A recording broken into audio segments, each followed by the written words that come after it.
Hi friends, நம்ம இன்றைக்கி பார்க்க போகிறது சூப்பரான கீரை பிரியாணினே சொல்லலாம். வெஜிடபிள் பிரியாணி கூடயே கீரையும் போட்டு சூப்பரான பிரியாணி எப்படி செய்கிறதுன்னு தான் பார்க்க போகிறோம். ஒரு வெரைட்டியான பிரியாணி ஈஸியாக வீட்டிலே எப்படி சூப்பராக செய்கிறது தான், சீக்கிரமாகவே எப்படி செய்கிறதுன்னு தான் பார்க்க போகிறோம்.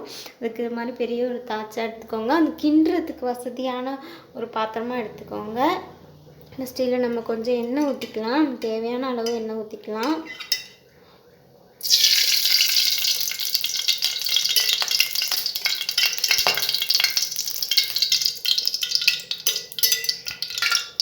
இந்த எண்ணெய் கரெக்டாக இருக்கும். இதில் எண்ணெய் கணக்காக எடுத்துக்கோங்க. உங்களுக்கு எண்ணெய் எப்படி யூஸ் பண்ணணும்னு தோணுதோ அந்த அளவுக்கு யூஸ் பண்ணுங்க.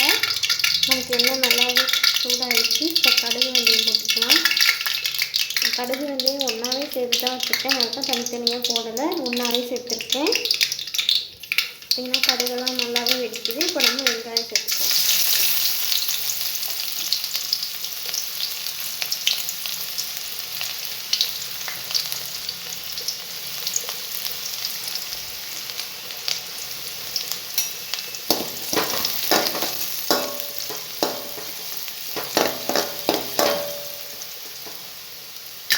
கருவேப்பிலை போட்டுக்கலாம். கொத்தமல்லி தழை இருந்தால் கொத்தமல்லி தழை கூட சேர்த்துக்கோங்க. நல்லா ஃப்ளேவர் கொடுக்கும், நல்ல மணமாகவும் சூப்பராகவே இருக்கும். எந்த சாப்பாடு கூடவே நம்ம கொத்தமல்லி தழை அதை போட்டோம்னா அதுக்கு மணமே தனி தான்.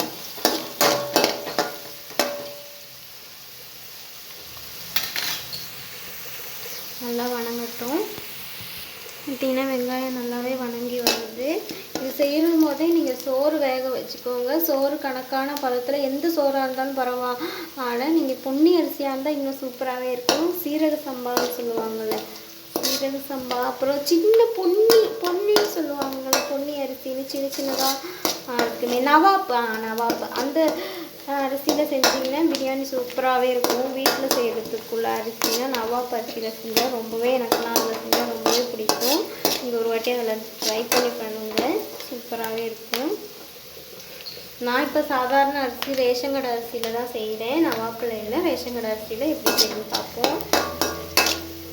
பார்த்திங்கன்னா வெங்காயம் வணங்கி வருது. அடுத்த நம்ம இதை பற்றி கட் பண்ணி வச்சுருக்கேன். கேரட்டை சின்ன சின்னதாக கட் பண்ணி வச்சுருக்கேன், அதையும் போட்டுக்கலாம். லைட்டாக தாச்சு ஸ்லிப் ஆகிங்கிட்டு வந்துடுச்சு. ரொம்ப பெருசாக இருக்கனால தான். செய்யும்போது கவனமாகவே செய்யுங்க. இன்னொரு கேரட்டையும் கூடி போட்டுக்கலாம். அப்புறமா பீன்ஸ் இருக்குது, பீன்ஸு கட் பண்ணி வச்சுருக்கேன் சின்ன சின்னதாக. அது மாதிரி சின்ன சின்னதாக கட் பண்ணி வச்சுக்கோங்க. அப்போ தான் சீக்கிரமாக வெந்தும் கிடைக்கும், சாப்பிட்றதுக்கும் சின்ன சின்னதாக அமுடும்போது நல்லாவே இருக்கும். அடுத்த கட் பண்ணி வச்சுருக்கேன் கிழங்கு சின்ன சின்னதாக.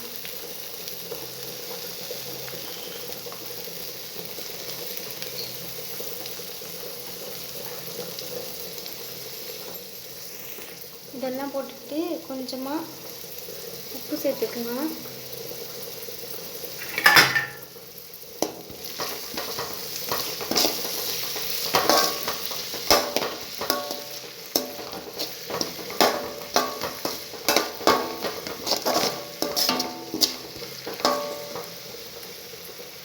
மூடி வச்சிடலாம்.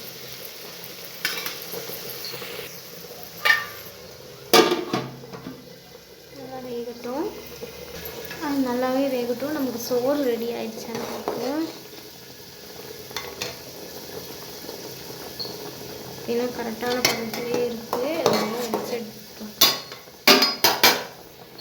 இது வேகிற நேரத்தில் நம்ம ஒரு இதில் ஊற்றுறதுக்கான முட்டை ரெடி பண்ணி வச்சுக்கலாம். ஒரு முட்டை இந்த மாதிரி ஒரு பவுலில் ஊற்றி எடுத்துக்கோங்க. ஒரு முட்டை வேணாலும் எடுத்துக்கலாம், 2 முட்டை வேணாலும். நான் கொஞ்சமாக செய்கிறனால ஒரு முட்டை எடுத்துருக்கேன். இப்போ இந்த குருமிளகு பொடி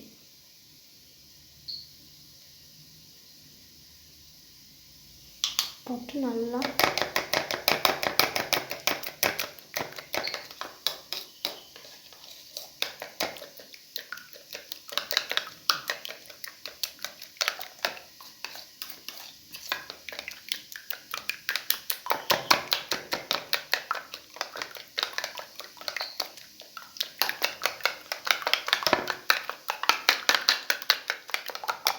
அடிச்சு எடுத்துக்கணும். மஞ்சக்கருவும் இந்த ஒயிட்டு இது எல்லாமே நல்லா கலந்து வரணும். குருமிளகு பொடியை எல்லாத்துலேயும் சேர்ந்து வர மாதிரி நல்லா கலக்கி எடுத்துக்கோங்க.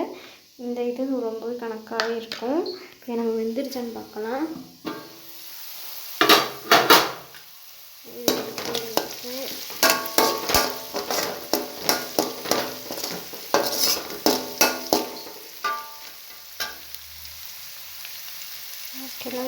அதனால் இந்த நல்லாவே வேகணும்.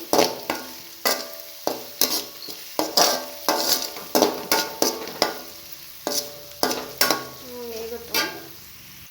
ஓரளவு நமக்கு இது போட்டதெல்லாம் வெந்துருச்சு. கிழங்கு, பீன்ஸு, கேரட் எல்லாமே கொஞ்சமாக வெந்துருச்சு.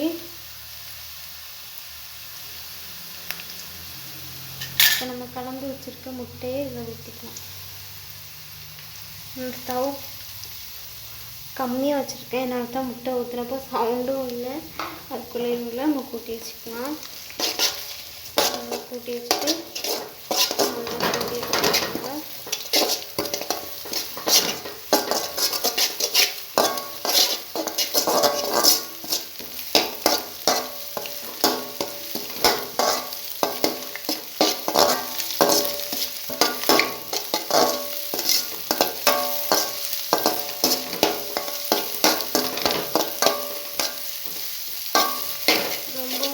பெருசு பெருசாக கட்டை பிடிக்காமல் சின்ன சின்னதாக இருக்கிற மாதிரி நல்லா கிண்டி எடுத்துக்கோங்க. முட்டையும் வெஜிடபிள்ஸுக்குள்ள சேர்ந்து சூப்பரான மனம் வருது. இந்த நேரத்தில் இப்போ கம்மியாக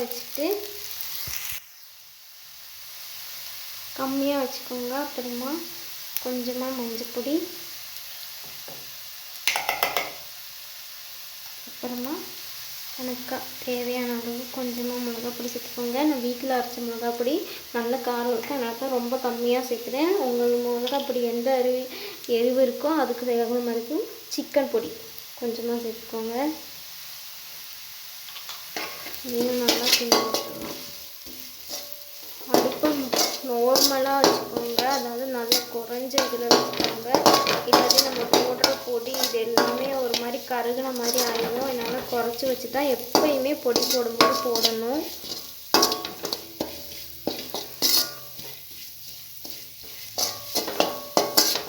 இந்த நேரத்தில் நம்ம கீரை கட் பண்ணி வச்சுருக்கோம்ல சின்ன சின்னதாக, இந்த கீரையும் இதில் சேர்த்துக்கலாம்.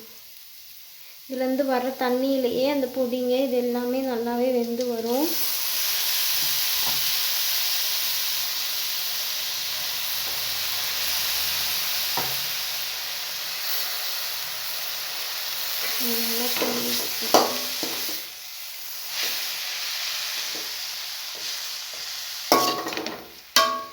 ஓரளவுக்கு கிண்டிட்டு மூடி வச்சுருங்க. 5 நிமிஷத்துக்கு அப்புறம் திறந்துட்டு நல்லா கிண்டி வச்சுக்கலாம்.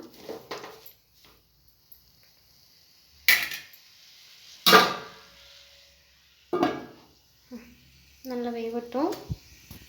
இப்போ வெந்திருக்கான்னு பார்ப்போம். தண்ணியெலாம் இறங்கி அது உங்களுக்கு பார்க்கும்போதே தெரியும், அந்த கீரையோட தண்ணியெல்லாம் இறங்கியிருக்கு. நான் சூப்பராகவே வேகுது. இன்னும் தண்ணியெலாம் வறுக்கிற வரைக்கும் நம்ம வெயிட் பண்ணலாம். நல்லாவே வேகட்டும். கீரை, வெஜிடபிள்ஸ் எல்லாமே சூப்பராக வேகட்டும். இதில் கொஞ்சமாக உப்பு போட்டு கொடுத்துக்கலாம். கொஞ்சமாக சேர்த்துக்கோங்க உப்பு. ஏற்கனவே உப்பு சேர்த்துருக்கோம், அதனால் கணக்காக சேர்த்துக்கலாம்.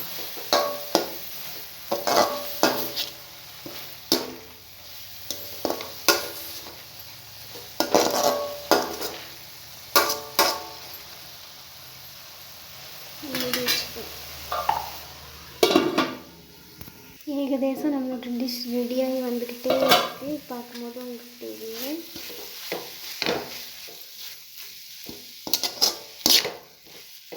இப்போது சோறு வேக வச்சு எடுத்து வச்சுருக்கோம்ல, அதை கொஞ்சம் கொஞ்சமாக போட்டு கிண்டிக்கலாம்.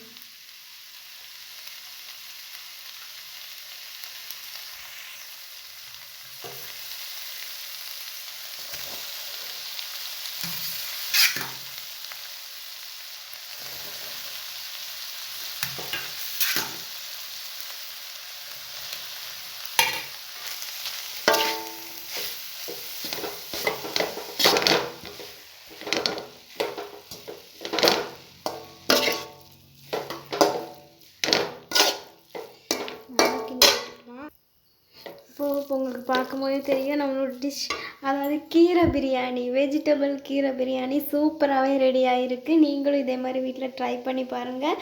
நல்லா இருந்ததுன்னா எனக்கு கமெண்ட் பண்ணுங்கள். ஸோ நம்மளோட வீடியோ உங்களுக்கு பிடிச்சிருந்தா லைக் பண்ணுங்கள், ஷேர் பண்ணுங்கள், கமெண்ட் பண்ணுங்கள், அப்புறம் சப்ஸ்கிரைப் பண்ணுங்கள். அப்போ தான் நான் போடுற எல்லா வீடியோ உங்களுக்கு அப்பப்போ அப்டேட் ஆகிக்கிட்டே இருக்கும். இதே மாதிரி இன்னொரு டிஷ்ஷில் உங்களை சந்திக்கிறேன். பாய்.